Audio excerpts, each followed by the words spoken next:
मेरा नाम राखी है। मेरे पति राजेश ने अपनी ज़िंदगी में बहुत मेहनत की। वो ज़्यादा पढ़े लिखे नहीं थे, इसलिए हमेशा से मेहनत और मज़दूरी का काम ही उन्हें मिला और घर चलाने के लिए उन्होंने यही किया। हमारे 2 बच्चे हैं। बेटा 10 साल का है और मेरी बेटी 16 साल की। अभी तक मेरे पति ने जैसे तैसे अपना घर चलाया। इस उम्र में भी आज भी हम वही है। अगर काम नहीं करेंगे तो खाने को नहीं मिलेगा, घर नहीं चल पाएगा, बेटा और बेटी की पढ़ाई पूरी नहीं हो सकेगी। मेरे पति की अब ऐसी स्थिति नहीं थी कि वो मेहनत और मजदूरी कर सके। उनसे अब यह काम नहीं होता था। अब हम क्या करेंगे? कैसे अपनी ज़िंदगी को आगे बढ़ाए, कैसे कमाए? मुझे और मेरे पति को यही चिंता खाए रही थी।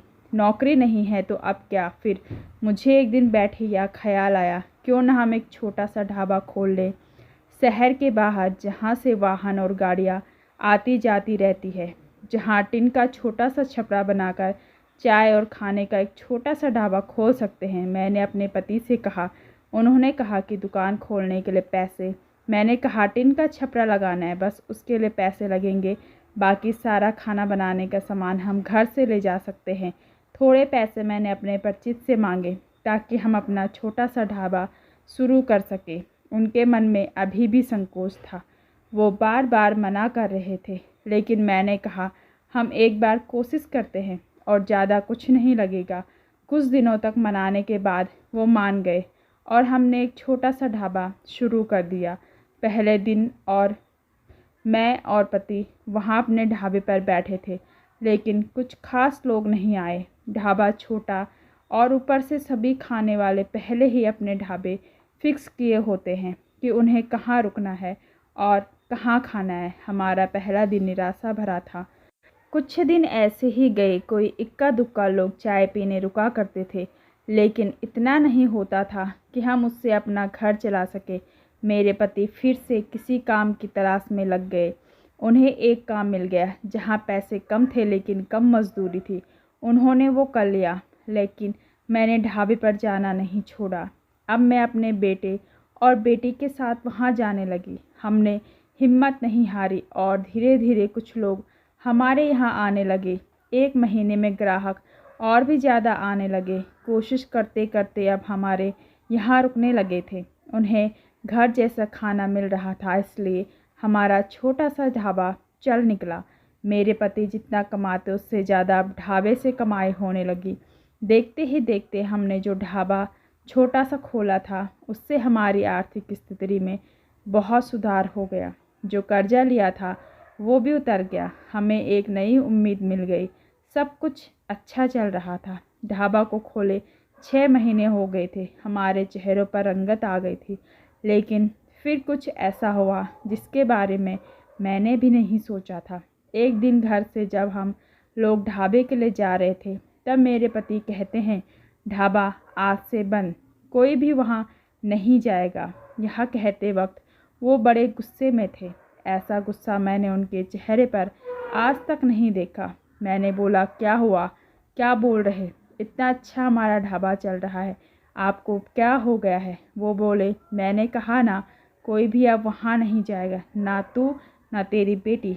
मैंने बोला, आप शांत हो जाइए, आपकी तबीयत ठीक नहीं, आप आराम करें, हम लोग इस बारे में बात करते हैं। वो और ज़्यादा गुस्सा हो गए। कहा कि कोई बात नहीं होगी, मैं जितना कमाता हूँ उतने से घर चल जाएगा, तू अब वहाँ नहीं जाएगी। मेरे पति का ऐसा रूप मैंने पहले कभी नहीं देखा था। उस दिन मैं ढाबे पर नहीं गई, लेकिन जब वो शाम को आए तो उनका मुंह उतरा हुआ था। मैंने सही समय देखकर उनसे बात की। पूछा, क्या हुआ आपको? ऐसा क्यों बोल रहे हैं? वो बोले, मेरा मुंह मत खुलवा, मैं सब जानता हूँ कि तू क्या कर रही है। मैं तेरे साथ इतने दिनों तक वहाँ रहा, तब वहाँ कोई नहीं आता था और मेरे जाते ही ढाबा चलने लगा। आखिर ऐसा भी क्या हो गया? मेरे तो होश ही उड़ गए। वो क्या बोलना चाहते थे मैं समझ गई। ऐसी बात, वो भी शादी के इतने दिनों बाद, उनके मुंह से सुनकर मुझे यकीन ही नहीं हो रहा था कि यह मेरे पति है। मैं एकदम खामोश हो गई। रात को मेरे आंसू नहीं रुक रहे थे। मेरे मुंह पर अब ढाबे का नाम भी नहीं आया। इस तरह की बातें सुनने के बाद मेरा अब कुछ करने का मन नहीं किया। उस दिन से खामोश हो गई। अब कुछ करने को कहने को बचा ही नहीं था। मैंने सोचा था कि उनको कोई सफाई नहीं दूंगी, वो अपना काम करते रहे, लेकिन उनकी कमाई कम थी, उससे अच्छे से गुजारा नहीं हो पाता था। कुछ ही दिनों में जो पैसा जमा किया था वो भी ख़त्म हो गया। करीब 3 महीने बाद ही उनकी तबीयत खराब हो गई और वो बिस्तर पर आ गए। काम नहीं कर पा रहे थे। मैं जैसे तैसे उन्हें संभाल रही थी। घर में जब पैसा ख़त्म होने लगा तो कर्जा लेने की नौबत फिर से आ गई। मैं चाहती थी कि कहीं किसी के घर जाकर खाना बनाने या बर्तन धोने का काम करने लगूं, लेकिन उनकी तबीयत खराब थी और मैं नहीं चाहती थी मेरी किसी भी बात के कारण वो फिर उसी तरह की बातें करे। एक दिन वो बिस्तर पर थे, मैं उनके लिए खाना बना रही थी। तब उन्होंने मुझे बुलाया। बोले, मैं जानता हूँ उस दिन की बात तुम्हें बहुत परेशान कर रही है, लेकिन और तुम्हें लग भी रहा होगा कि मैं तुम्हें यह कैसे बोल सकता हूँ, लेकिन वो शब्द और मेरी नहीं थे। मेरे कानों में कुछ ऐसी बातें आई थी, अपने रिश्तेदारों में ऐसी बात हो रही थी। मैंने अपनी बीबी और बेटी को अकेले वहाँ छोड़ दिया। उन्हें देख लोग रुकते हैं जिससे कमाई हो रही है। इस तरह की बातें मैं बर्दाश्त नहीं कर सकता। 2 रोटी कम खा लेंगे, लेकिन यह सब सुनना, समाज और यहाँ के लोग, खासकर आपके परिचित और रिश्तेदार आपको आगे बढ़ता देख बहुत कुछ कहने लगते हैं, लेकिन लोग इस हद तक गिरे हैं, मुझे इसका पता नहीं था। और मेरे पति भी उनकी बातों में आ गए। उस समय मैं भी होती तो शायद यही करती, मुझे भी उतना ही बुरा लगता, वही फैसला लेती जो उन्होंने लिया। मैंने उन्हें कहा कि आप शुभचिंतक जो आपकी मदद करने नहीं आएंगे या जाएंगे, आप उनसे पूछ लीजिए। हमारे घर में खाने को नहीं है, आपकी तबीयत खराब है, आप बताइए कौन आया अब हमारी मदद करने। दुनिया किसी को खुश नहीं देख सकती, और अगर कोई मेहनत करके आगे बढ़ता है तो सारे प्रयास करके उसे पीछे धकेलने की कोशिश करती है। और आप उनकी बातों में आ गए, वो लोग सफल हो गए सबको बात बताना। अब अगर हम भूख से मर जाएंगे तो भी उन्हें बातें मिल जाएंगी। वो लोग कुछ समय तक बोलते, अगर हमें कोई फ़र्क नहीं पड़ता।